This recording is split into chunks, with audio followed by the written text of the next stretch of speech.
Halo Sobat Kreatif. Pernah nggak sih kalian lihat botol galon atau botol air mineral bekas numpuk di pojokan rumah dan mikir, duh ini kalau dibuang sayang, kalau disimpan memenuhin tempat. Heits, jangan buru-buru dipanggil tukang loak. Karena hari ini kita bakal membedah sebuah aktivitas yang benar-benar mind-blowing. Kita bakal belajar gimana caranya mengubah botol plastik bekas jadi apartemen mewah buat buah stroberi yang harganya sering bikin dompet menjerit di supermarket. Bisa nggak sih kita yang pemula ini dapat stroberi gede dan merah cuma modal barang bekas? Jawabannya bisa banget. Simak sampai habis karena di tengah video nanti ada rahasia ramuan alami yang bikin tanaman kalian gak gampang mati. Stay tune! Oke, poin penting pertama yang dilakukan di video ini adalah modifikasi wadah. Jangan cuma asal potong. Siapkan botol mineral besar, lalu buatlah 2 jendela di sisinya. Ingat ya, jendelanya harus besar, biar stroberinya bisa napas dan dapat cahaya matahari maksimal. Dan ini yang paling krusial tapi sering dilupain. Drainase. Lubangi bagian bawah botolnya. Kenapa? Biar akarnya nggak tenggelam dalam kesedihan karena air yang menggenang. Kalau air numpuk, akar bakal busuk dan stroberi kalian cuma bakal jadi kenangan. Kalau nggak punya alat solder listrik buat lubangi botol, pakai gunting juga boleh. Tapi hati-hati, jangan sampai jari kalian yang malah termodifikasi. Nah, ini dia bagian yang paling menarik dan mungkin belum banyak yang tahu. Kalau kalian nggak punya bibit, video ini ngajarin trik nakal. Pinjam sedikit runner atau sulur stroberi dari tetangga. Tapi izin dulu ya. Tapi rahasia aslinya ada di sini. Lidah buaya atau aloe vera. Bukannya buat maskeran biar glowing, tapi daging lidah buaya ini dicampur ke air buat rendam akar bibit stroberi selama 2 jam. Lidah buaya itu perangsang akar alami sobat. Dia punya sifat antibakteri dan antiinflamasi buat tanaman. Jadi sebelum bibitnya pindah rumah, kita kasih vitamin dulu biar mentalnya kuat dan akarnya cepet gondrong. Selain buat stroberi, menurut kalian tanaman apa lagi nih yang bakal cocok dikasih ramuan lidah buaya ini biar akarnya cepet gondrong? Share pengalaman kalian di bawah, siapa tahu kita bisa belajar bareng. Nah, setelah bibit kita selesai spa pakai lidah buaya, sekarang saatnya kita siapin tempat tidurnya. Jangan salah, stroberi itu foodie banget soal tanah. Kalau tanahnya keras kayak batu bata, jangan harap dia mau berbuah. Di video ini, kita dibocorkan resep nasi goreng spesial buat media tanamnya. Bahan utamanya adalah kokopit yang sudah direndam air sampai mengembang. Kenapa harus direndam? Biar dia lembut dan bisa nyimpen cadangan air yang banyak, tapi tetap ringan. Lalu kita campur dengan sekam padi, kulit gabah. Fungsinya apa? Biar ada rongga udara di dalam tanah. Jadi akar stroberi kalian nggak merasa sesak napas karena tanah yang terlalu padat. Tapi tunggu, rahasia kelezatannya ada di pupuk organik kotoran cacing atau vermikompos. Ini adalah vitamin alami yang bikin tanaman kalian subur tanpa bahan kimia aneh-aneh. Kalau kalian merasa bahan-bahannya terlalu ribet dicari, tenang. Video ini bilang kalian boleh kok campur sedikit tanah kebun biasa sebagai pengganjal biar volumenya pas. Aduk semuanya sampai rata, jangan sampai ada yang menggumpal. Bayangkan kalian lagi bikin adonan kue paling enak sedunia. Kenapa racikan ini penting? Karena kita mau menanam secara vertikal atau digantung. Media tanam yang ringan dan gembur ini bakal memudahkan air mengalir, drainase, dan gak bakal bikin botol plastik kalian keberatan beban hidup. Nah, sebelum kita lanjut ke cara nanamnya yang punya rumus khusus, saya mau tanya, kalian tipe yang rajin beli media tanam jadi di toko bunga atau tipe petualang yang suka ngeracik tanah sendiri pakai bahan sisa dapur? Coba kasih tahu, tipe instan atau tipe racik di kolom komentar ya. Saya pengen tahu seberapa kreatif kalian.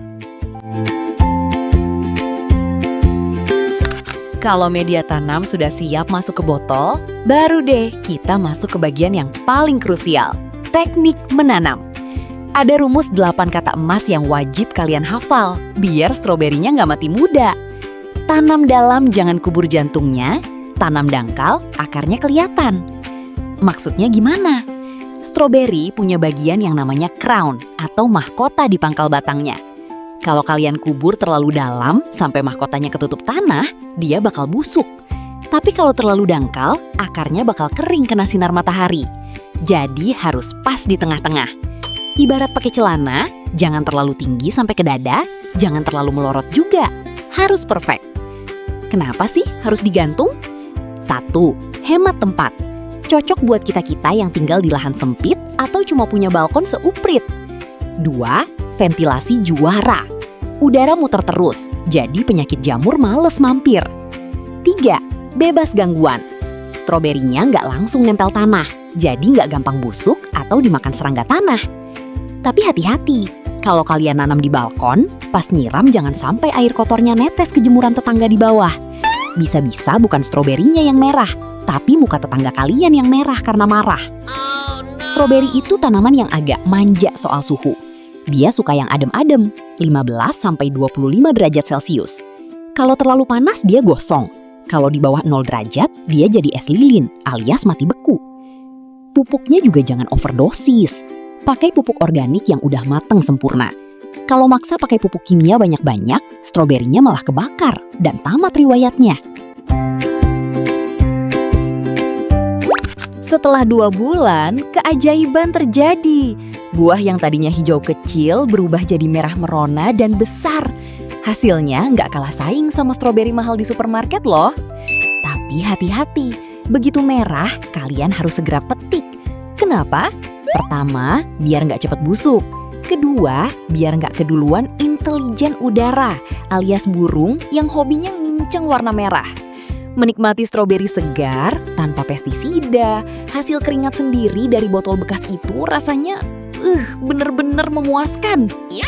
Nah, sobat kreatif, sampailah kita di babak final yang paling ditunggu-tunggu, bulan ketiga. Disinilah semua kesabaran kalian meracik media tanam dan merendam lidah buaya bakal terbayar lunas.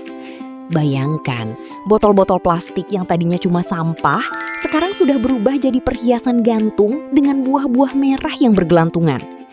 Berdasarkan kitab rahasia kita, begitu masuk bulan kedua menuju ketiga, stroberi yang mekar duluan bakal mulai tumbuh besar dan berubah warna jadi merah merona. Tapi ingat, di fase ini kalian gak boleh lengah. Begitu melihat ada yang sudah merah merata, jangan pakai prinsip nanti sore aja atau nunggu besok biar makin manis. Segera petik. Kenapa harus buru-buru? Karena kita punya 2 musuh besar. Pertama, pembusukan. Stroberi itu kalau sudah matang tapi kena lembab sedikit saja, dia bakal cepat sekali membusuk. Kedua, yang lebih menyebalkan adalah si intelijen udara alias burung-burung liar. Mereka punya penglihatan tajam khusus untuk warna merah. Telat semenit, stroberi impian kalian cuma bakal sisa tangkainya doang karena habis dipatuk. Coba lihat penampakannya. Stroberi hasil botol bekas ini ukurannya besar, warnanya merah menggoda, dan kualitasnya nggak kalah saing sama yang dijual di toko buah atau supermarket mahal. Bedanya, yang ini jauh lebih istimewa karena kalian tahu persis prosesnya. Sehat, tanpa pestisida, non polusi, dan ada kepuasan batin saat memetiknya langsung dari kebun buatan sendiri. Gimana sobat kreatif? Masih nggak percaya kalau modal botol air mineral bekas yang biasanya cuma berakhir di tempat sampah bisa jadi tambang buah merah yang manis dan segar? Setelah membedah aktivitas ini, kita belajar satu hal penting. Berkebun itu bukan soal punya lahan luas atau alat yang mahal, tapi soal seberapa cerdas kita memanfaatkan apa yang ada di sekitar kita. Dengan cuma memodifikasi botol, menggunakan skincare lidah buaya sebagai perangsang akar alami, hingga meracik media tanam dari sabut kelapa dan kotoran cacing, kalian sudah selangkah lebih maju dalam hidup mandiri dan sehat. Ingat lagi poin-poin emas kita tadi. Pastikan suhu udara di sekitar tanaman kalian tetap sejuk di kisaran 15-25 derajat Celcius. Jangan biarkan stroberi kalian demam karena kepanasan atau jadi es krim karena kedinginan. Dan yang paling penting, jangan telat petik. Jangan biarkan burung-burung di luar sana berpesta pora merayakan hasil kerja keras kalian cuma karena kalian malas bangun pagi buat ngecek kebun. Menanam sendiri stroberi ini bukan cuma soal hemat uang belanja, tapi soal kepuasan batin. Ada rasa bangga yang luar biasa saat kalian memetik buah stroberi yang besar, merah, dan benar-benar sehat tanpa polusi atau pestisida. Rasanya pasti jauh lebih manis karena ada bumbu cinta dan kesabaran di dalamnya. Sebelum saya pamit, saya punya satu pertanyaan buat kalian.